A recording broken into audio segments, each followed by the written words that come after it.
Hey everyone, Moms Against Medical Bullying. Today I decided to pick up and read the book Like Clay Under the Seal by Dean Odle. And I wanted to share a little bit of what I read.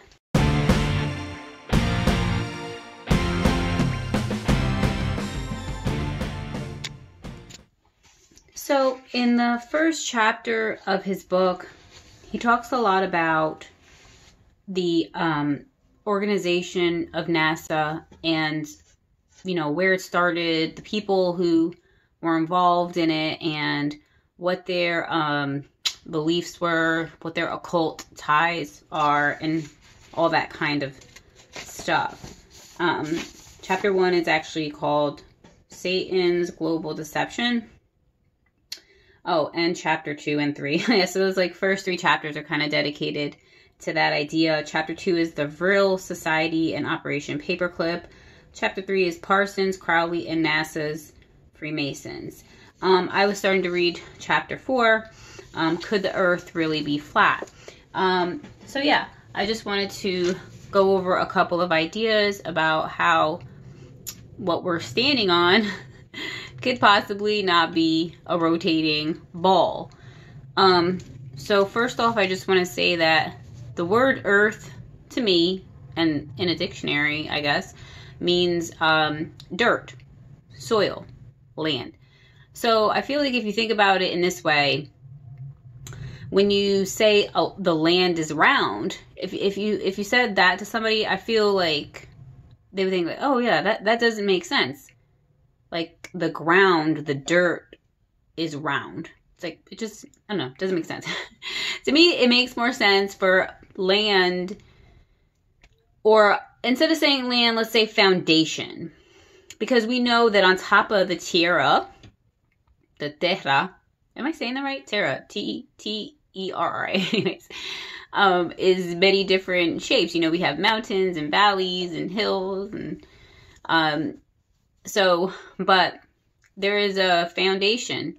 So to say that a foundation is spherical makes no sense to me whatsoever.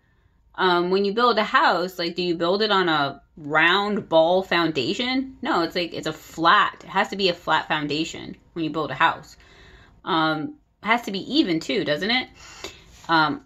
So yeah, that's kind of my line of thinking with that.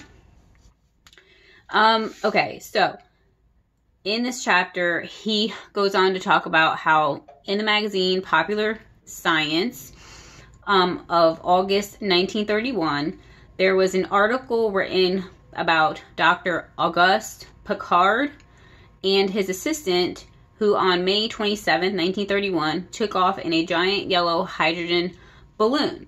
They reached 51,775 feet, almost 10 miles.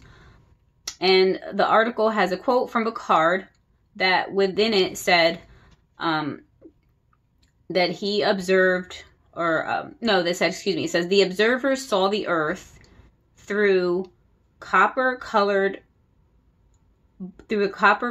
bluish haze. It seemed a flat disc with an upturned edge. At the 10-mile level, the sky appeared a deep dark blue. Popular Science article. There was also another Popular Science article from December 1933 about a Russian balloon flight that reached 60,695 feet, 11.8 miles above land. It stated that looking down, they tried in vain to detect any curvature of the Earth's horizon. I think that once people get out of this mindset of hearing the word Earth and then seeing a round ball spinning, that's probably, to me, seems like a good first step. What does the word Earth mean? Okay, it means land. It means dirt. The word Earth doesn't mean a round globe. So, anyways, I just wanted to put that out there.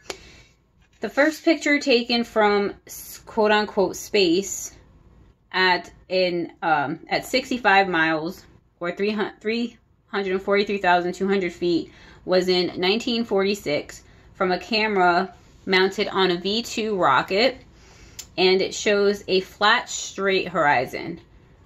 Later, they launched V2 rockets and claimed to reach 100 miles, and they immediately started producing and releasing composite images of pieced together photos showing the Earth's horizon curving. However, Odell states that when he superimposed a semi-transparent picture of NASA's piecemeal V2 images from 100 miles over NASA's International Space Station, which claims to be 265 miles high, there was more curvature at 100 miles. So I guess we're trying to say that that was, botched, the 100-mile one, because they showed a picture of ISS, which was higher, and there was no curvature. Odell also includes a photo from high-altitude X-15 plane, which shows a flat horizon behind the aircraft after it has reached 67 miles, or 354,200 feet.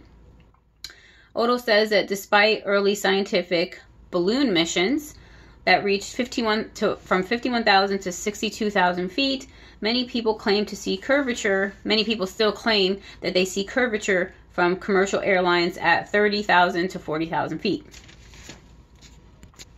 And he goes on to explain how basically that would be impossible because of the amount of curvature that there would need to be according to the Pythagorean theorem.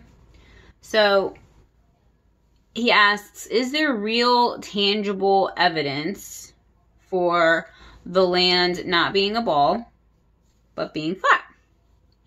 So, and is there evidence that's actually observable, testable, and repeatable by the average person? Not like that we have to believe that somebody went up into some place and they know all the things and we can never know the mysteries, right?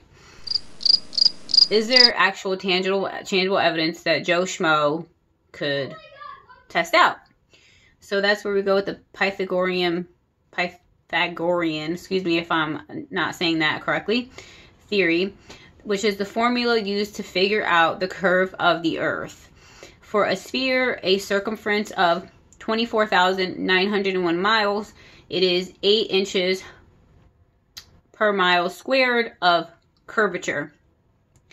For a sphere with a circumference, I just read that. Okay, so 8 inches, so there would be 8 inches in the first mile of curvature, and then a second mile, it would be 8 times, in parentheses, 2 times 2. So, which would be 8 times 4, which would be 32 inches of curvature in the second mile.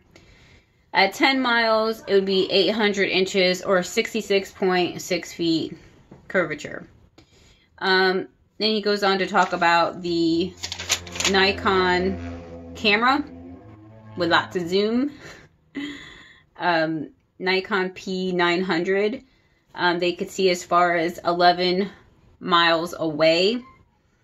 They could see boats as far as 11 miles away, which apparently, if there was a curvature, should be hidden because there would be 43 feet of curvature according to that type of calculation. So that's all I wanted to talk about today. He goes on to share more examples of testing out the curvature with these super zoom lenses. All right, everyone, share your comments down below, and thanks for watching.